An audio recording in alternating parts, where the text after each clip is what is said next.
Si Dieu existe. Wolfgang Bühn. Quel serait pour vous le plus grand malheur? Un cancer, un crash boursier, la perte de votre emploi, passer le restant de vos jours dans une chaise roulante, la descente du Paris Saint-Germain en 2e division? Que répondriez-vous à un reporter de TF1 qui vous interrogerait à ce sujet?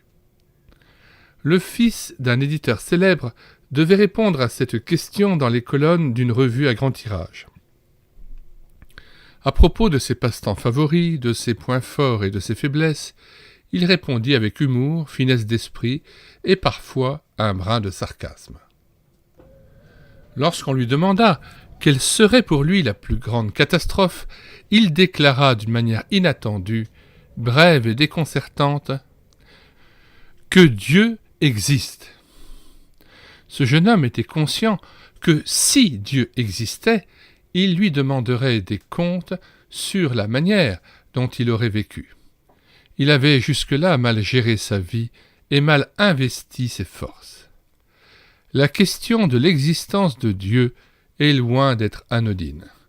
Elle entraîne des conséquences révolutionnaires sur notre échelle de valeurs et nos références.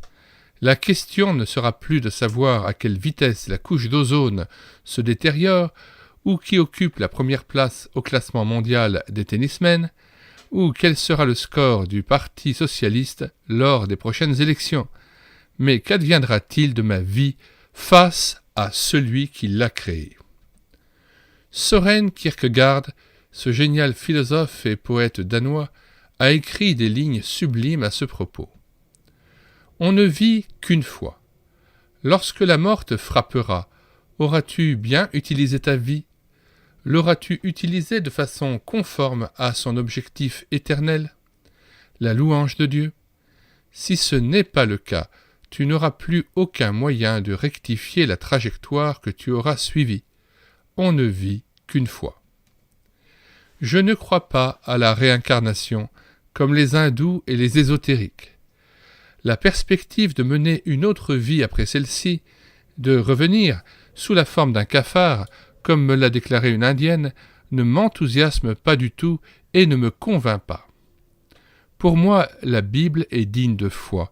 Elle déclare que chaque être humain dispose d'une seule vie. Après sa mort, il devra rendre compte à Dieu. Hébreux 9, 27. Et comme il est réservé aux hommes de mourir une seule fois, après quoi vient le jugement, de même Christ, qui s'est offert une seule fois pour porter les péchés de plusieurs, apparaîtra sans péché une seconde fois à ceux qui l'attendent pour leur salut. Retour au texte.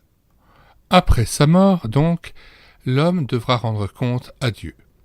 Mais cette affirmation solennelle ne suscite en moi aucun sentiment d'effroi. La vie ne prend-elle pas un sens à partir du moment où elle a un point de référence? J'aimerais m'entretenir avec vous de quelques questions essentielles et de la possibilité de l'existence de Dieu. Cette réalité doit-elle nécessairement plonger l'homme dans la consternation? N'offrirait-elle pas au contraire des réponses claires, sages et libératrices aux interrogations les plus palpitantes de notre vie? Il y a plusieurs siècles, Copernic et Galilée publièrent leurs découvertes révolutionnaires. Ce n'est pas la Terre, mais le Soleil qui est le centre autour duquel gravitent les autres planètes. Ces révélations soulevèrent une telle vague d'indignation que Galilée, en bon fils de l'Église romaine, dut abjurer, reconnaître son erreur entre guillemets pour ne pas être condamné. Pourtant, il avait raison. Finalement, la vérité a triomphé. La théorie fondamentale de ces deux savants n'a-t-elle pas introduit un peu d'ordre et de raison dans les sciences de la nature? La même règle s'applique dans le domaine de la connaissance de Dieu. Ici comme ailleurs, nier la vérité prouvée par la réalité des faits est toujours synonyme d'obscurité et de ténèbres. Ne serait-il pas tragique de s'en rendre compte à la fin de sa vie? Fin de la lecture de l'introduction. Nous mettons dans les commentaires de cette vidéo le lien d'accès à la page de téléchargement de cet ouvrage sur le site internet médiathèquechrétienne.fr. site internet destiné à la réédition numérique des ouvrages épuisés et non réédités de la littérature chrétienne. Nous y joignons aussi le plan et le sommaire de cet ouvrage. Mais nous vous conseillons aussi, avant de nous quitter, d'aller vous rendre sur la page d'accueil de médiathèquechrétienne.fr afin de voir les autres ouvrages de Bune que nous avons numérisés, à savoir Condamné à vivre, témoignage d'espérance. La troisième vague, le plus grand réveil de l'histoire de l'Église, pour l'interrogation.